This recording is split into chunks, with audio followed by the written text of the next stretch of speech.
Bien-aimés frères et sœurs, vous connaîtrez la vérité et la vérité vous affranchira. Ça, c'est pas moi qui le dis, c'est la Bible qui le dit. Mais moi, je vous dis mieux.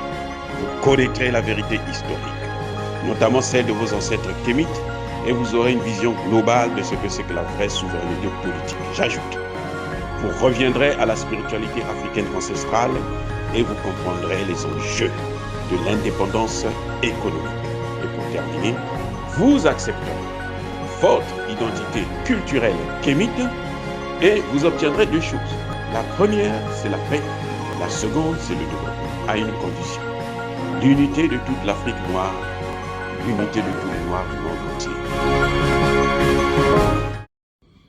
Otep à tous, bienvenue sur la chaîne des panafricanistes par essence, par conviction et par excellence. Celle des citoyens kémites par nécessité et obligation de combat.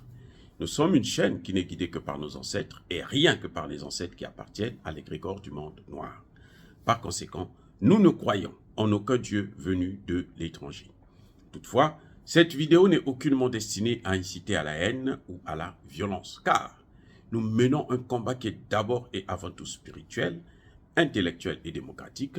Ensuite, il est politique, géopolitique et géostratégique, contre l'impérialisme, le colonialisme, le néocolonialisme et l'endocolonat, qui sont tous qualifiés de crimes contre l'humanité.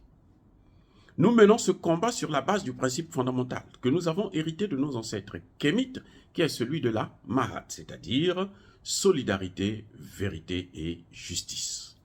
Vous êtes donc en droit de connaître la vérité. Et nous avons l'obligation de vous dire la vérité, rien que la vérité. Enfin, que justice soit rendue au continent africain. Et ça, c'est notre modeste contribution dans cette noble lutte en faveur de la souveraineté, la dignité, la solidarité et l'unité africaine. Ça, c'est ce que nous appelons le panafricanisme. Bien-aimés frères et sœurs, nous allons vous parler aujourd'hui du Togo. Chaque fois, depuis quelques semaines, pratiquement, il ne se passe pas une semaine où les terroristes tentent, attaquent le Togo. L'armée togolaise essaie de se battre, riposter de temps en temps. Elle neutralise pas mal de ces terroristes. Et les gars, ils fuient parce que, comme le Togo a une frontière avec le Burkina Faso, ils vont vers le Burkina Faso dans la partie qui est occupée actuellement par les terroristes.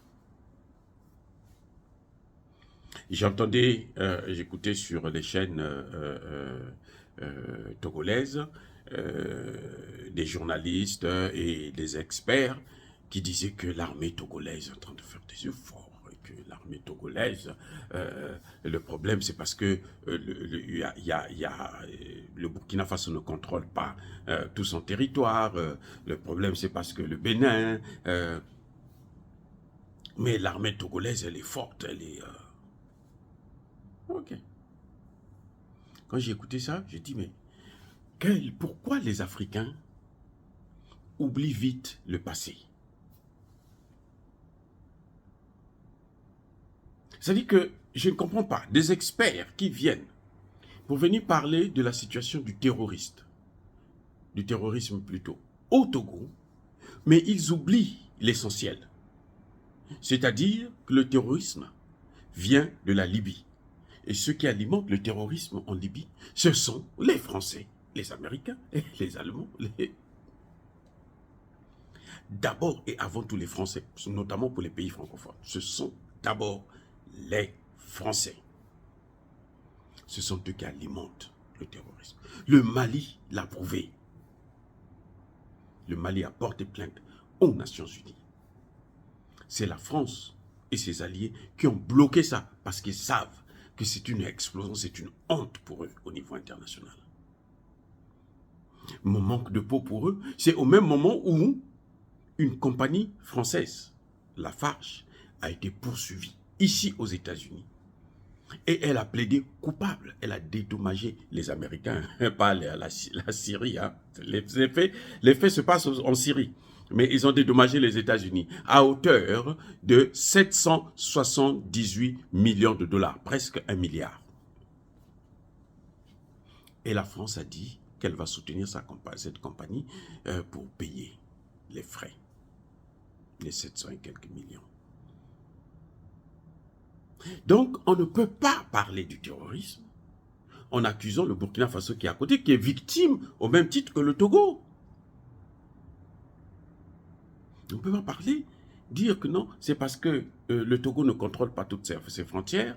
Le Togo, la partie burkinabé ne contrôle pas sa frontière. La partie burkinabé est occupée à 40%, eux disent d'ailleurs plus de 40%. Pour eux, c'est 50, 60, peut-être même 80%.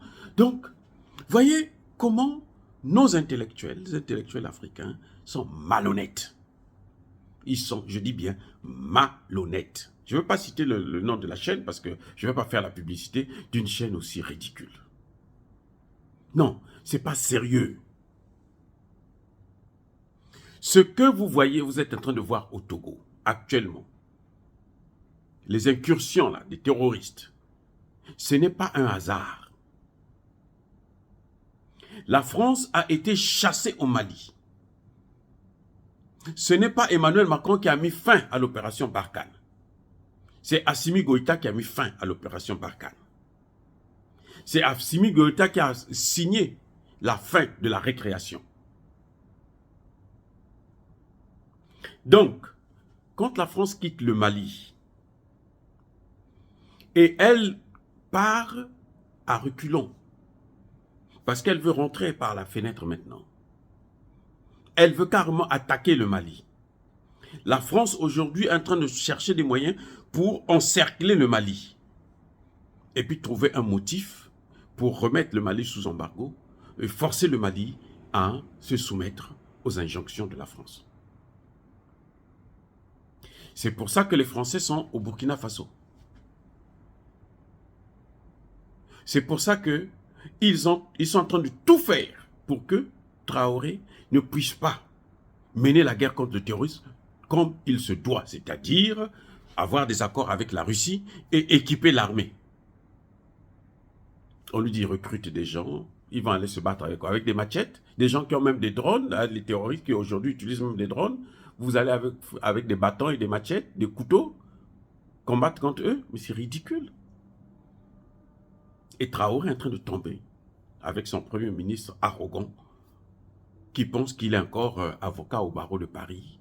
Et donc, pour lui, il n'y a pas de problème. La France est là, elle va régler nos problèmes. Et lui, il aura sa maison qu'on va lui acheter, lui donner là-bas en France, tranquille.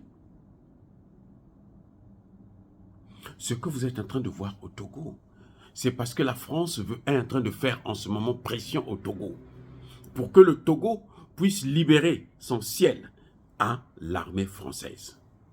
Je répète.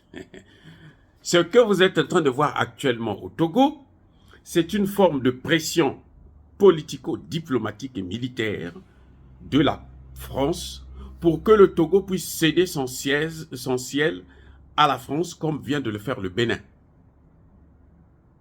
Elle a fait la même pression au Bénin. C'est le même mécanisme. Vous savez, le chien, il ne change jamais sa façon de s'asseoir. Elle a fait la même chose au Bénin. Et Patrice Talon, on l'a invité même en France, venir parler devant le MEDEF, venir faire son cinéma. Et qu'est-ce qui est sorti de là? Eh bien, c'est simple, c'est que Patrice Talon a cédé le Bénin à la France. Il commence toujours par le ciel, après ils vont amener des troupes. Patrice Talon l'a fait. Certainement pour un troisième mandat. Mais maintenant, il faut occuper aussi. La Côte d'Ivoire, c'est déjà acquis. Il faut occuper maintenant le Togo.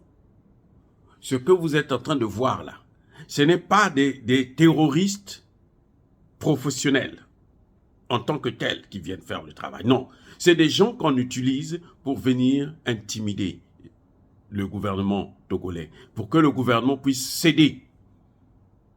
Parce que l'objectif, c'est encercler. La France a perdu déjà l'Algérie. Vous savez, en ce moment, et l'Algérie est en train de faire des exercices militaires à Alger, là, en Algérie, avec les Russes. Donc la France a perdu là-bas. La Mauritanie, la France n'a pas le contrôle jusqu'à présent. Donc, elle a le Niger, elle a le Burkina Faso, elle a le Bénin. Elle a besoin maintenant du Togo. Parce qu'après le Togo, elle a déjà la Côte d'Ivoire et le Sénégal. Donc, la France, c'est pas par hasard que vous voyez que c'est cette semaine-là que le bateau, le navire de guerre français, Tonnerre, était dans les zones de la Côte d'Ivoire. C'est la même rivière, c'est la même mer. Vous savez qu'est-ce que ce bateau est venu faire là-bas? Depuis que la France a des accords de défense avec l'Afrique, c'est depuis quand? C'est depuis les années 50, avant même de nous accorder l'indépendance. C'était les conditions. Vous respectez ces accords, on vous donne ces indépendances formelles. C'est la première fois que la France vient faire des exercices avec une petite armée de merde, de la Côte d'Ivoire. Une armée qui ne se gêne pas de se faire la guerre entre elles. Ça, ce n'est pas des armées. Mais ce navire-là est venu pourquoi? Vous croyez que c'est pour des exercices, pour venir entraîner les Ivoiriens? C'est malheureux. Ils sont venus, ce navire-là est venu. C'est pour distribuer les armes aux terroristes. Et oui, c'est dans le plan qu'ils ont pour attaquer le Mali. Donc, c'est pour ça qu'ils sont venus distribuer des armes. Ce navire est venu là, ce n'est pas pour des exercices militaires en tant que tels. C'est pour distribuer des armes. C'est pour ça que vous voyez qu'il y a de plus en plus la pression vers le Togo. Parce que la France veut occuper aussi le Togo pour encercler le Mali. Parce que si la France réoccupe le Mali, alors tout le Sahel est parti. Il restera peut-être l'Algérie qui va résister un peu, mais tout le Sahel est parti dans ses mains. Le verrou du Sahel, c'est le Mali. Je répète, le verrou du Sahel, c'est le Mali. Le verrou de l'Afrique centrale, c'est le Tchad. C'est pour ça que la France est en train de faire pression et veut détruire le Tchad. Ah oui. Donc, les Togolais, ne vous réjouissez pas. Ce que vous devrez faire aujourd'hui, ce que nous devrons faire tous d'ailleurs, je fais ma part en vous informant, en ouvrant le débat, ce que nous devons faire, c'est se battre, c'est faire pression sur le président Faure Gnassingbé pour qu'il ne puisse pas céder à la France. S'il a besoin d'aide, qu'il aille prendre les opposants de la France, c'est-à-dire les Russes. Et c'est comme ça maintenant. Vous ne pouvez pas vous battre avec les terroristes. Sinon, demain, le Togo sera obligé de s'asseoir avec les terroristes et leur dire, bon, voici la part que moi je vous donne du territoire. On divise le territoire et la France prend une partie avec ses terroristes et puis le Togo reste avec le reste. Donc, c'est de ne pas céder. Et nous devons faire pression sur Traoré pour qu'il puisse faire partir la base militaire française de Sabre qui est là-bas. Il faut que Sabre quitte. Si on veut la paix dans la région, il faut que Sabre quitte. Ils ne sont plus déjà au Mali, il faut qu'ils quittent aussi le Burkina Faso. Et après, on va se battre pour voir comment on peut les chasser du Niger. Parce que même au Niger, ils ne doivent pas rester. On n'a pas besoin d'eux, on n'a pas besoin de la France. Elle n'a aucun sentiment, aucun respect, aucune volonté de nous voir nous libérer. La seule chose qu'elle veut, ce sont les matières premières qu'il a dans la région. C'est tout. Et voilà, bien-aimés frères et sœurs, avant, comme d'habitude, avant de terminer, je persiste et je signe. Soyez bénis par le Dieu des Kémites.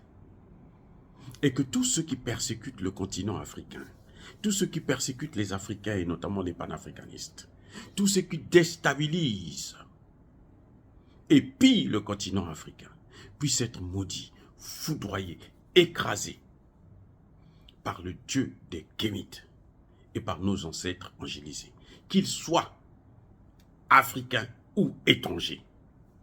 J'ai dit, j'assume.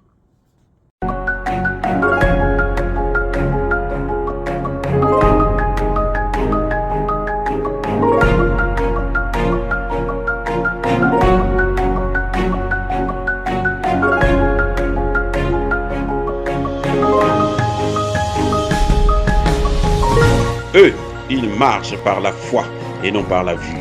Mais moi, je vous conseille vivement de marcher par la connaissance scientifique et historique, notamment celle de nos ancêtres kémites, par les 5 sens et par l'intelligence. À vous, à Pierre.